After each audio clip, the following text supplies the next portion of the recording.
Hello, everyone, and welcome to my weekly live. It's Damien coming at you from Toronto and giving a little bit of props to my favorite team, the Toronto Raptors, who are starting their new season this week. Actually, they've had a couple of preseason games, and we're going to be starting next week in the live season.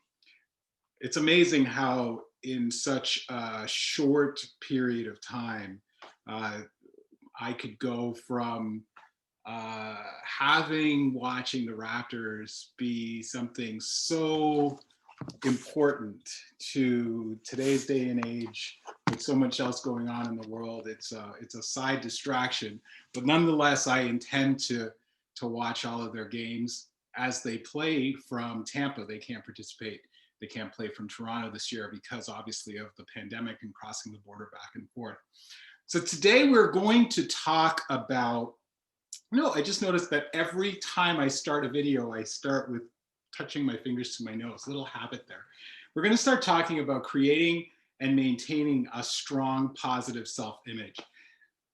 And as I was getting ready to do this live, the first thing that occurred to me was people might be wondering, why is this an important topic, or why even have a conversation about this? And I'm going to share three things about that. And this is a live Q&A. So for those of you who are tuned in and watching me live on Facebook, feel free to send your questions in the comments and I'll answer them in a few minutes. This is gonna be about a 15, maybe max 20-minute live. So shoot your questions off as soon as you can and I'll get to them shortly. So three things I wanna share about why this topic is important. So first of all, the area of self-image is one of what I describe as the entrepreneur's 12 key areas of life in my Amazon #1 best-selling book. Now, I call them the entrepreneur's 12 key areas of life. They could be the 12 key areas of life for anybody.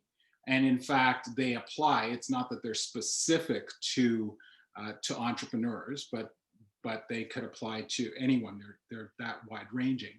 And I don't pretend to be the person who has the right answer. There are a lot of different structures, and I've seen other coaches and mentors have different sets of areas of life. But for me, these 12 made sense, and I wrote about them in my book.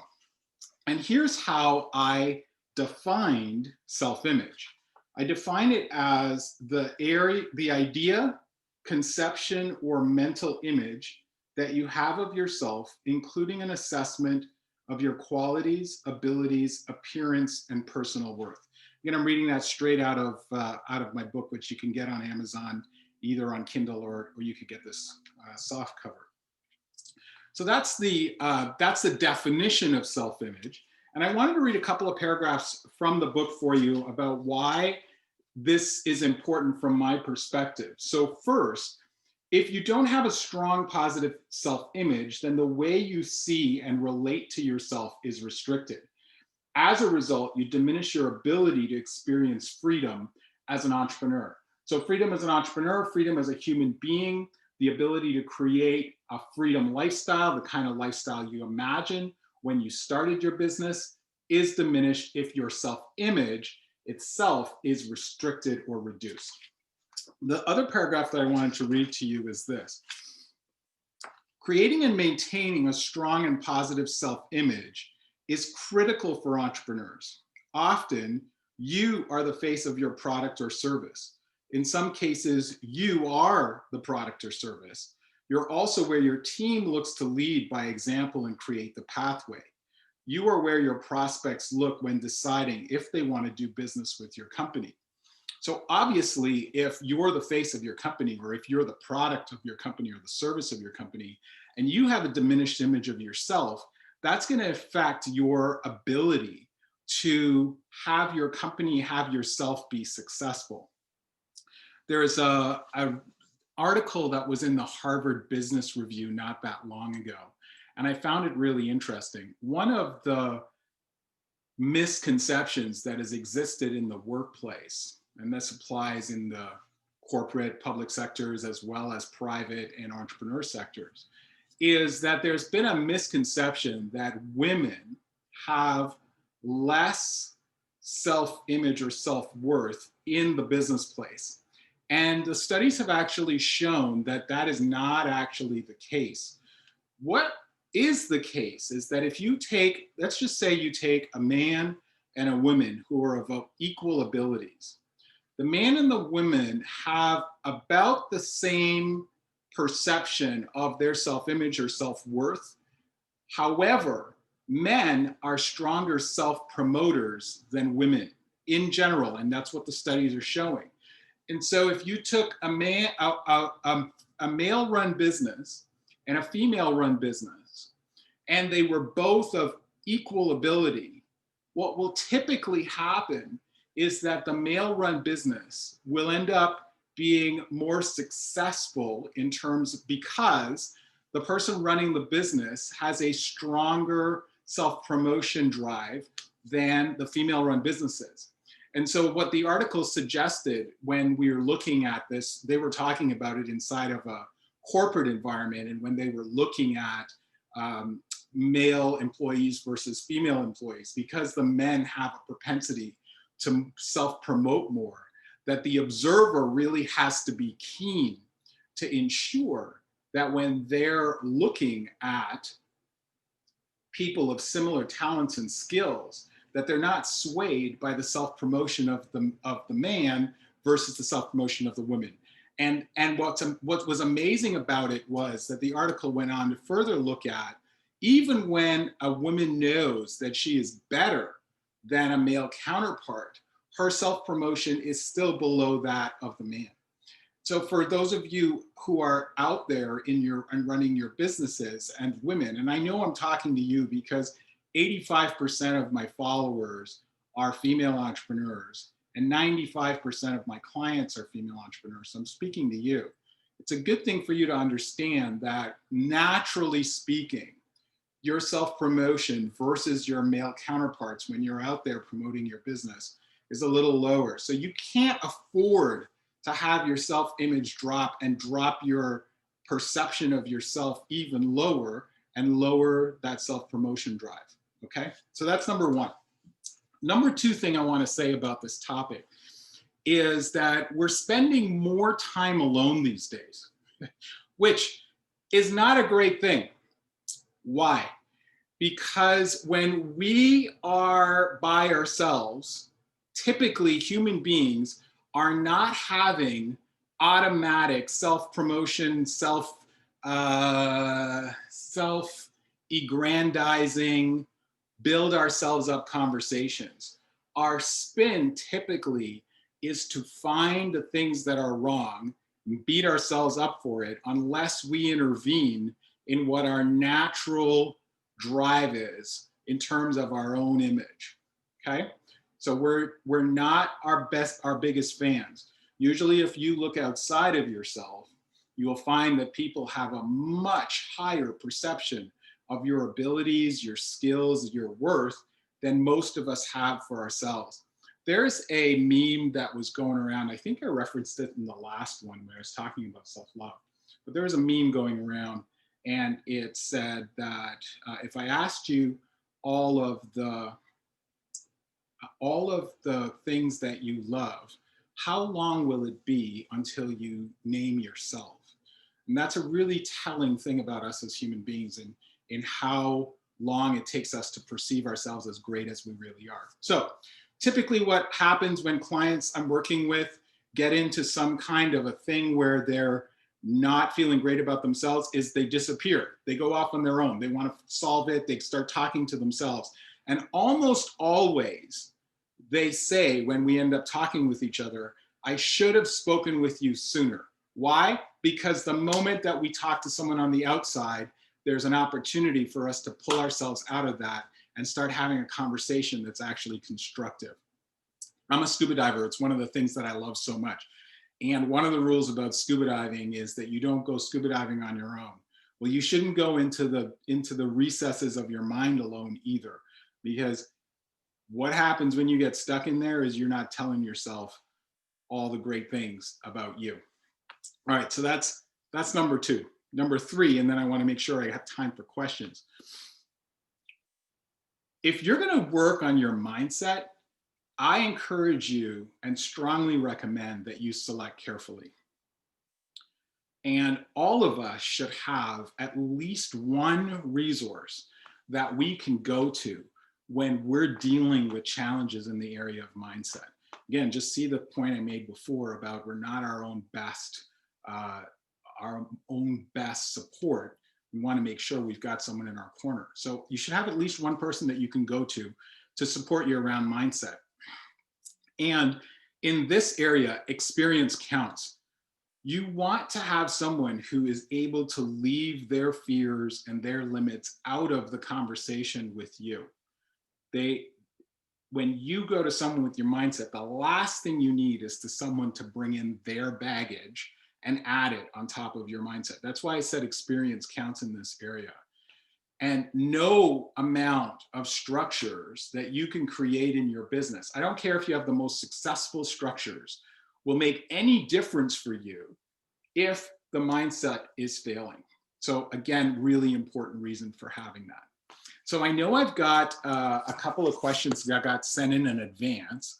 What I want to do is I'm just going to look and see whether or not we've got any questions. Again, those of you who are on live, you can certainly just drop a question in the comment section, and I'm happy to do that. But I know I've got a couple. One came in from Instagram, so just give me a second to locate that one. And then I've got another two that got sent in. You guys, I really appreciate you sending your comments in early. It's phenomenal. All right, so let me scroll down here.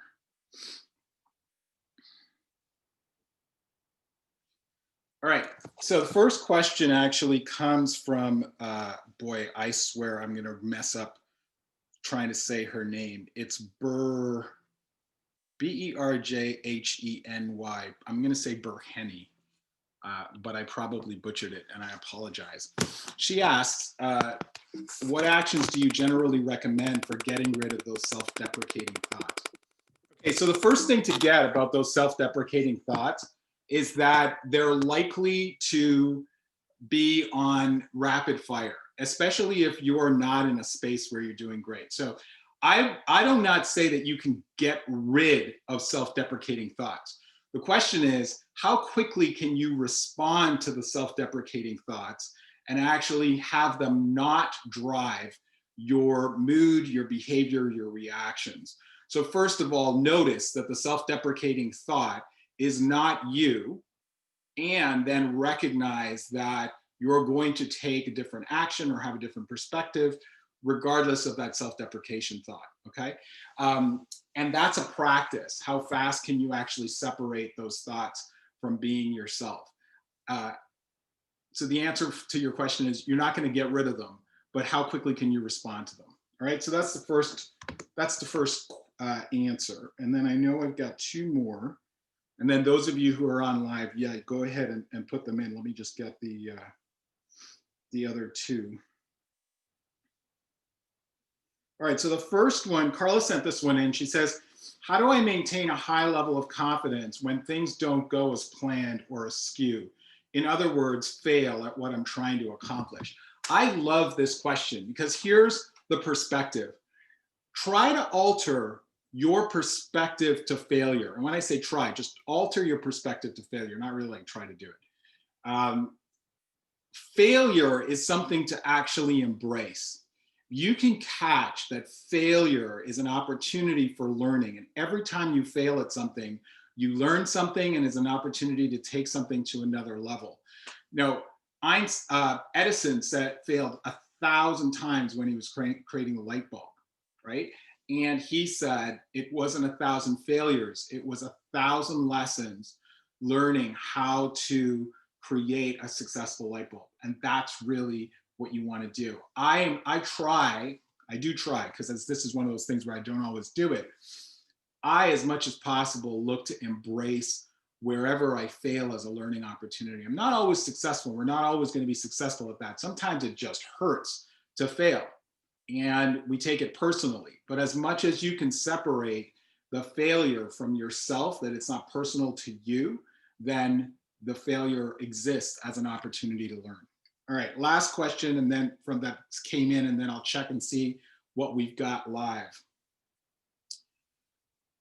How do we create strong self-image when we're recovering from a mental illness? Whew.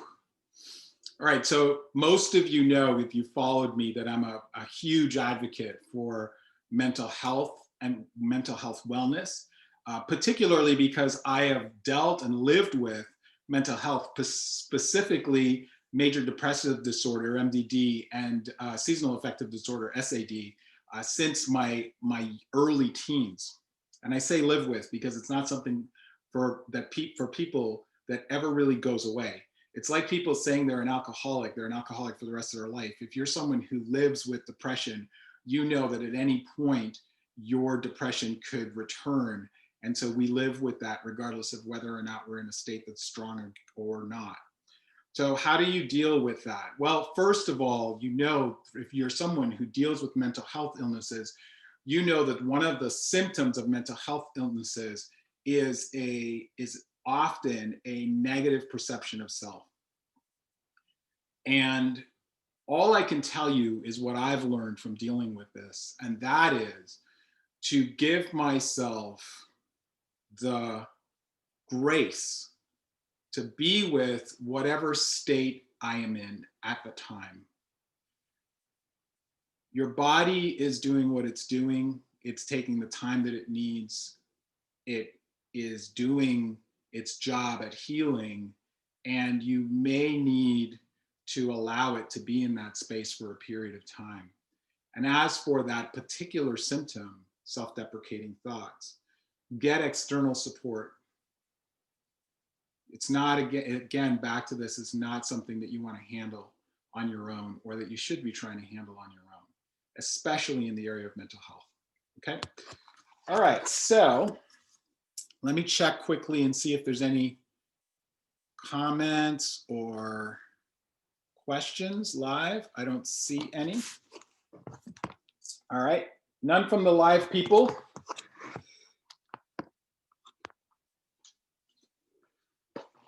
So one thing I want to say before I sign off is that last week when I was on live, I said I would come on every day, and I haven't done that.